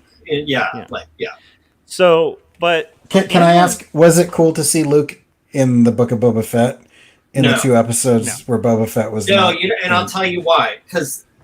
And I don't know who wrote those episodes. Yeah. I suspect Filoni, because it was the same kind of thing where we need him to seem very wise. How are we going to do that? Make him boring as fuck. Then we'll see why. Let's just have him sitting there, kind of just very above it all, and kind of like he's been lobotomized, and that will read as he's very wise. I thought his characterization in that was really lame. Yeah. And then on a technical level, somehow he looks younger in that than he did in Jedi. I didn't even think the effect was that great. Yeah. But whatever. So. Yeah, So for me, the thing I like about Andor, though, is that it's branching off into a completely new characters, yes, and completely new environments and new themes, new themes of even though they've explored government and stuff in previous Star Wars stuff, this is a different side of it that you haven't really seen, and it really is embracing the vastness of the universe that this is all going down in, and kind of just asking, kind of answering questions, logical questions about it. Well, what would that look like on a planet if it's run by the Empire? What does that look like?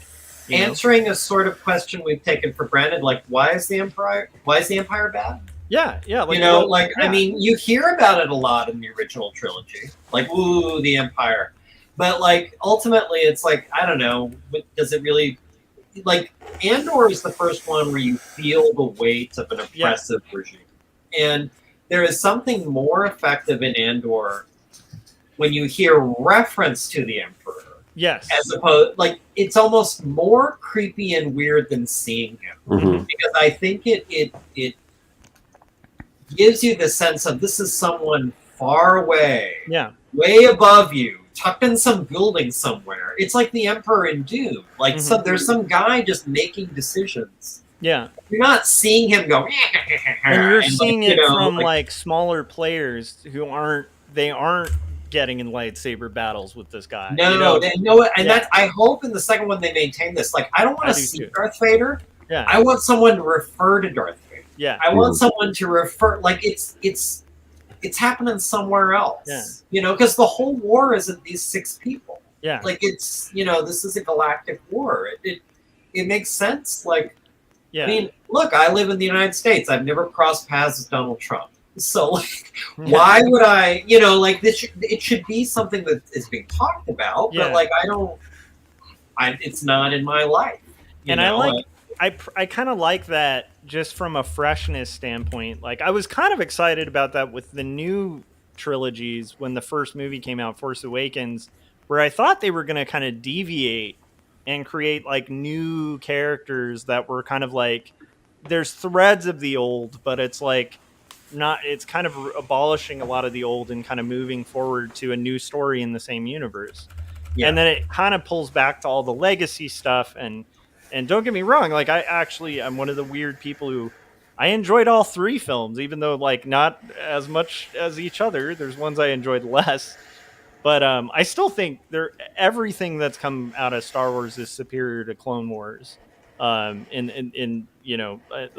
Clone Wars cartoon, the movies, the Attack of the Clones. Yeah, Attack of the Clones, and those 3. But it's but I do think there's something to be said for that, where you can let writers just explore the world. It doesn't have to be. You could literally have a story about someone who grew up on Tatooine, and it could just be that, and it could be set on Tatooine. It doesn't have to be traveling universes. What about the people who don't fly? Josh, there's so much you could play with. Josh, have you read or listened to A Certain Point of View? No. You would like it a lot. Okay. It just occurred to me that you specifically would like. It's there's an entire story about Yoda's bean farming regimen. like how he, like there's a lady that works on the Death Star that she's the one that does the paperwork to get the dudes who didn't shoot like C-3PO and R2-D2 down, like to get them out of being in trouble. Like it's like all of these like just little mundane moments. It's like the guy that's playing like the flute in the Cantina band and like why he was there, you know. Nice. It's There's like a lot of stuff like that also in Star Wars Visions that Star Wars they should Visions is explore cool in too. live action. Yeah. You know, stuff different areas of the universe. Yeah, I love that. Yeah, I love some of those Visions ones are really cringy and hard to watch. Yeah, but like the like I don't know what you would call him, but the Sith assassin, like the guy who goes and kills Sith, mm-hmm. like the one that is straight up like Shogunite showdown. That is one of the best things I've ever seen. Nice. It's we're getting super close good. to 2 hours. Just as a reminder, I'm going to have to. Oh wow! Oh yeah. I mean, we could honestly talk Star Wars. Yeah, because I forever. was gonna say we're forgetting the very true to life robot chicken Star Wars, but Yeah. Yes. That is. where we're seeing Or mundane- the something dark side. Yeah. Or possibly the best thing that Star Wars has ever done, which is the Mel Brooks movie. Okay, so Which was what? the Mel Brooks movie. Spaceballs. Yeah. That was phenomenal. But actually, number one live action Star Wars. I'm going to end with this, and then we'll cut to I credits. just am expecting a hot take. Okay, go ahead. Yes. Steve Odekirk's Thumb Wars. That is phenomenal storytelling. It is pretty good. Phenomenal storytelling. Put that on the movie poster. Right. For Star Wars. Phenomenal storytelling. You'd have to I say. have a feeling they definitely had a lot of like the laurel leaves. Yeah, for sure. Well, one of the things about that, I have the DVD, and one of the things about that is awesome is that Cinnabon actually has a coupon in the DVD for Princess Leia buy one get one free Cinnabons. That's great. Like, because she has like Princess Bunhead. That's a They- good one. No, they actually did like a tie-in with the actual Cinnabon company to insert a coupon into the DVD of Thumb Wars. All right. We got to wrap. That's I'm just amazing, saying. though. I'm just saying. If you haven't seen Scott. Thumb Wars, you got to watch Oh it. wait, Scott's not going to close us. Corey, it's your show. Where's everybody going to find you? You can find me at CoreyKerr.com. If you haven't hit the like button, I haven't really been checking, but hit the like button. There's 9 of you. We should have at least 9 likes. So, Cool. Josh? Yeah, if you haven't yet, hit the like button. That's another thing. I don't know if Corey mentioned that, but it takes 2 seconds. And I'm talking to you particularly, who's going, "Oh, I'll hit it after." No, you won't. Hit it now, or Do it forever now. hold your peace. Do it now. It'll give you good, positive vibes. It'll feel so good to hit that button. So anyhow, you can find my stuff at joshuakemble.com, or you can find me on YouTube as Joshua Kemble, and you can pick up my books, 2 Stories and Jacob's Apartment, if you want to support indie comics. And Gary, where can everybody find your stuff? Let's see. You can find me on YouTube under my name, Gary Hodges. You can find me on Instagram under Dinosaurs versus Marsbots, Dinosaurs vs Marsbots. If you Google Dinosaurs versus Marsbots Etsy, you can get to my Etsy shop where you can buy all 3 of the currently available E vs M books. And then very fast before we go, just for my ranking of the live-action Star Wars series, number 1 Andor, number 2 Mandalorian, number 3 Ahsoka, number 4 Kenobi, and number 5 dead last Boba Fett. Is that anyone else's? That's mine. I don't know if anyone else is anything different, but I'm guessing Josh that'll can. be mine Yeah. when I see Ahsoka, but I don't know. But we're close. Corey? Yeah, it's good. It's fine. He refuses to take the bait. He's not No, gonna do it. it's good. Yeah, it's good. I like it. I like it. Okay, Scott, we're Yeah. gonna everybody keep track So of this show. definitely go check out my latest video where I reverse engineer monster cereals and create an all new monster cereal mascot based on one of the one of the famous original Universal Studios monsters. So definitely check that out. It's a fun video, as well as all the other videos I'm doing up there. I'm doing some really cool stuff on my YouTube channel, and you can also go to my website and find my comic books, Young and the Dead. I've got 5 issues available, working on the 6th and final issue now, but still a ways off. But get those, brush up and get those first 5 comics. And you can also, if you're a comic creator, there's tons of digital products and things like that for making comics on my website as well. In addition to that, the show, the Artcasters, we do the show every single week. It changes from different channels. Josh's, Corey's, it can be a different time. It can be a different day. But if you want to know exactly where we're going to go live, we send out a newsletter. I didn't get a chance to do it today. We were kind of running behind, but typically we send out usually 30 minutes before we go live or so.